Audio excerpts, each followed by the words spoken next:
Oke, kenalan dulu. Ada Muhammad Ulinuha F1B019005. Ada Rois Nastainardianto F1B019025. Dan ada Kholistian Nurfaizi F1B019039.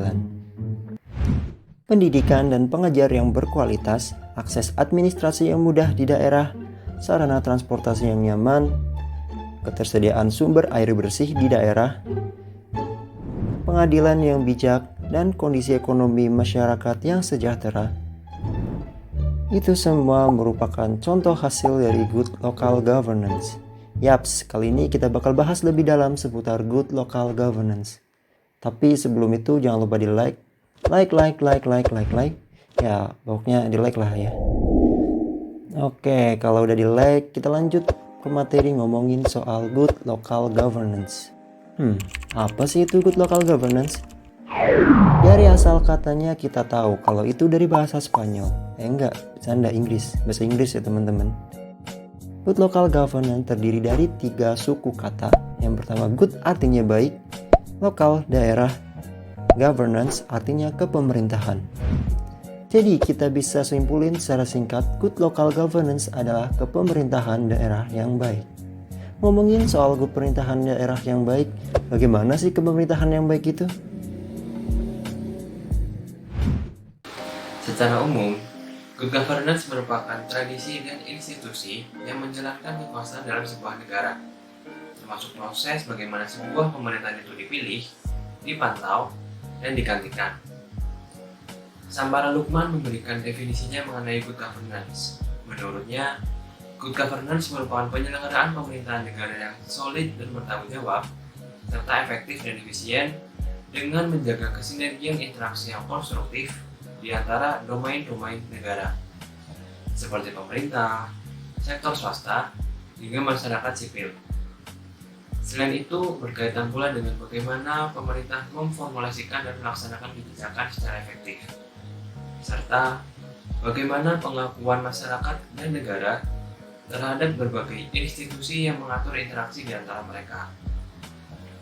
Agar mencapai good local governance atau good governance, ada beberapa prinsip yang perlu dilakukan. Mengutip dari Program Pembangunan Perserikatan Bangsa-Bangsa atau United Nations Development Program atau biasa disingkat dengan UNDP, terdapat 9 prinsip. Yang pertama adalah partisipasi, kedua, kepastian hukum, ketiga, transparansi, keempat, tanggung jawab, kelima, berorientasi pada kesepakatan, keenam, keadilan, ketujuh, efektivitas dan efisiensi, kedelapan, akuntabilitas, dan yang terakhir atau yang kesembilan adalah visi strategis.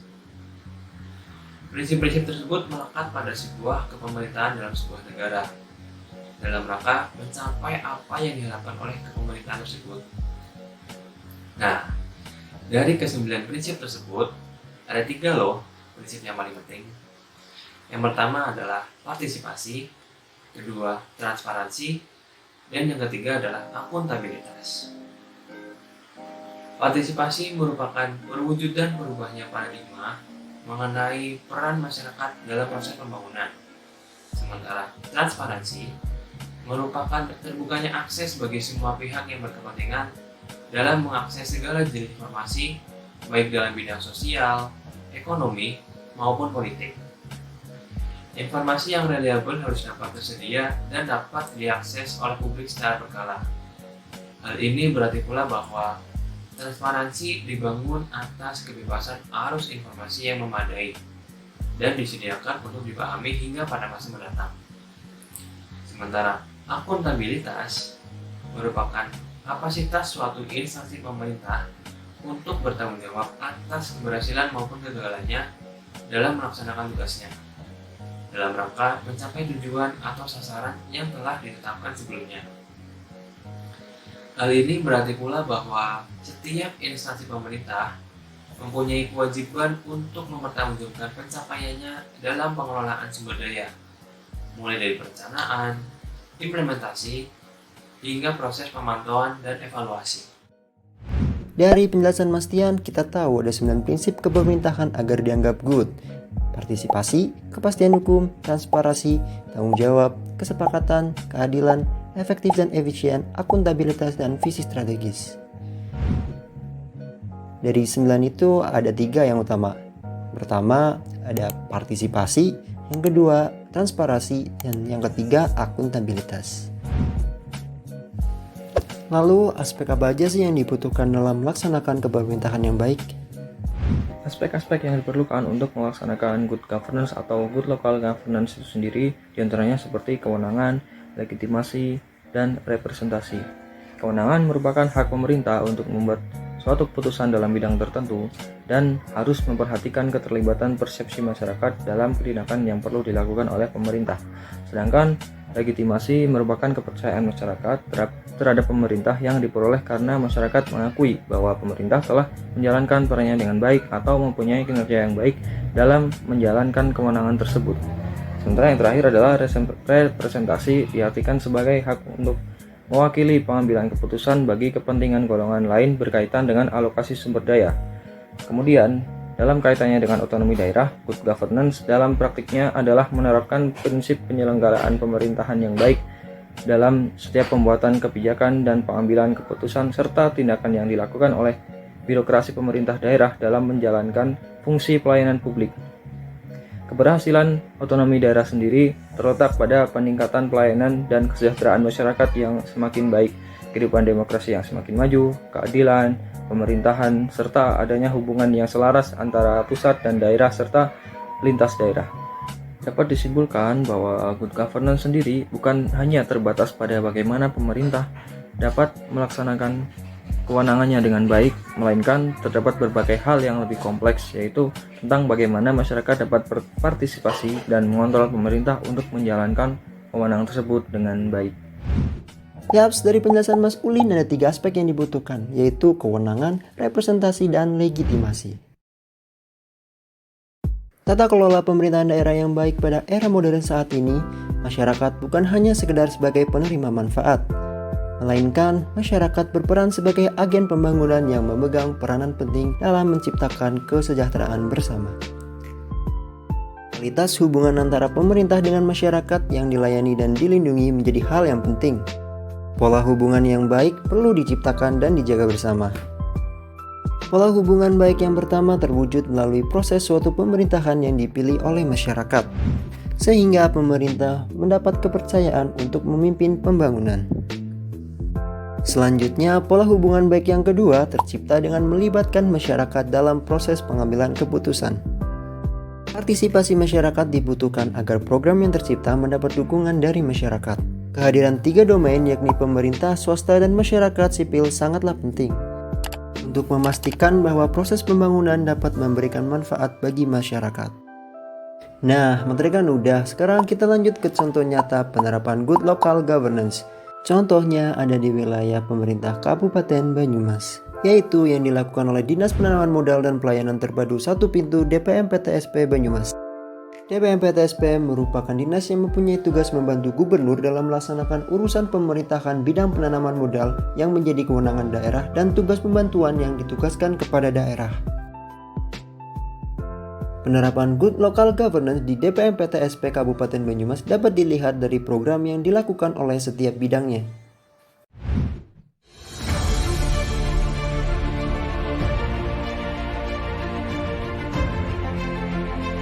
Dinas Penanaman Modal dan Pelayanan Terpadu 1 Pintu Kabupaten Banyumas mempunyai moto Rika Bunga Inyong Puas, selalu berkomitmen membangun zona integritas untuk menciptakan wilayah birokrasi bersih dan melayani. Saya, Kepala Dinas Penanaman Modal dan Pelayanan Terpadu 1 Pintu Kabupaten Banyumas, bersama Sekdin, para Kabid, para Kasih, dan Kasubag, serta seluruh pelaksana layanan, berkomitmen menciptakan zona integritas dengan melakukan 6 area perubahan, yaitu manajemen perubahan, penataan tata laksana, penataan sistem, manajemen sumber daya manusia, penguatan akuntabilitas kinerja, penguatan pengawasan, dan peningkatan pelayanan publik. Pada sektor manajemen perubahan, kami telah melakukan beberapa perubahan. Membentuk tim menetapkan target prioritas dan melakukan monitoring evaluasi atas pembangunan zona integritas, telah menetapkan Kepala DPM PTSP Kabupaten Banyumas sebagai role model, telah menetapkan agen perubahan dan dibangun budaya kerja yang telah melibatkan seluruh anggota organisasi dengan yel-yel DPM PTSP siap melayani. Pada sektor penata tata laksana, kami telah melakukan upaya-upaya dalam rangka mewujudkan pelayanan yang lebih baik. Telah menerapkan SOP, pemanfaatan teknologi informasi, keterbukaan informasi publik dan melakukan monitoring evaluasi atas pelaksanaan area penataan tata laksana. Membuat inovasi Mas Jokis atau Banyumas Pojok Informasi. Pada sektor penataan sistem manajemen sumber daya manusia, telah dilakukan kegiatan untuk meningkatkan kualitas SDM.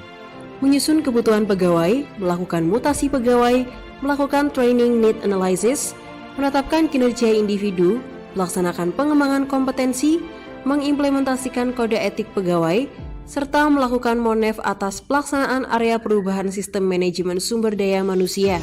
Pada sektor penguatan akuntabilitas kinerja telah dilakukan perubahan agar kinerja terus meningkat. Pimpinan terlibat secara langsung pada saat penyusunan perencanaan dan perjanjian kinerja, pelaksanaan sampai pada pemantauan kinerja secara berkala. Mengimplementasikan inovasi terkait dengan integrasi dari e-planning, e-budgeting, e-project, e-monef, e-sakip sampai dengan simpatik. Pada sektor penguatan pengawasan, kami telah melakukan upaya untuk terus meningkatkan integritas. Telah diimplementasikan pengendalian gratifikasi, SPIP, kebijakan pengaduan masyarakat, penanganan benturan kepentingan, dan whistleblower system, serta telah dilakukan monef atas pelaksanaan area penguatan pengawasan. Pada area penguatan pengawasan terdapat inovasi untuk mengurangi kesempatan terjadinya gratifikasi, yaitu dengan adanya Mas Yarizian Ngepos dengan bekerjasama dengan kantor pos. Pada sektor peningkatan pelayanan publik, kami terus berupaya melakukan inovasi demi pelayanan semakin memuaskan.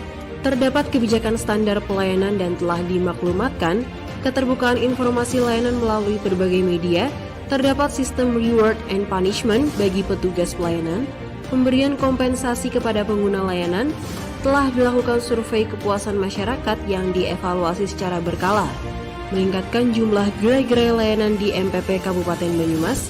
Pada saat launching jumlah layanan sejumlah 103 layanan, sampai saat ini terdapat 207 layanan. Membuat inovasi-inovasi pelayanan publik yaitu Mas Yarizian Ngepos, Banyumas My Darling, dan Si Gaib. Dan saat ini sedang dilaksanakan juga inovasi yaitu gerakan legalisasi usaha mikro kecil menengah dan industri kecil menengah di Kabupaten Banyumas dengan nama Gelas Uni Kece Mas. Pelayanan di MPP Kabupaten Banyumas benar-benar profesional. Terima kasih Pak Mas sudah membantu para pedagang kecil. Terima kasih kepada Dinas Penanaman Modal Kabupaten Banyumas. Ini diterima dengan baik, pelayanannya juga baik. Saya pikir ini merupakan semua pelayanan publik yang terbaik yang pernah saya lihat, dan Banyumas itu begitu peduli terhadap pelayanan publik. Sangat pelayanannya ya. DPC Banyumas siap melayani, semangat, integritas, akuntabel, profesional, melayani.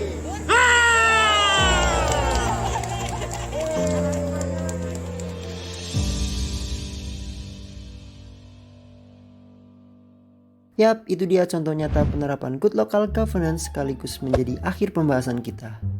Selanjutnya kami pamit. Matur nuwun.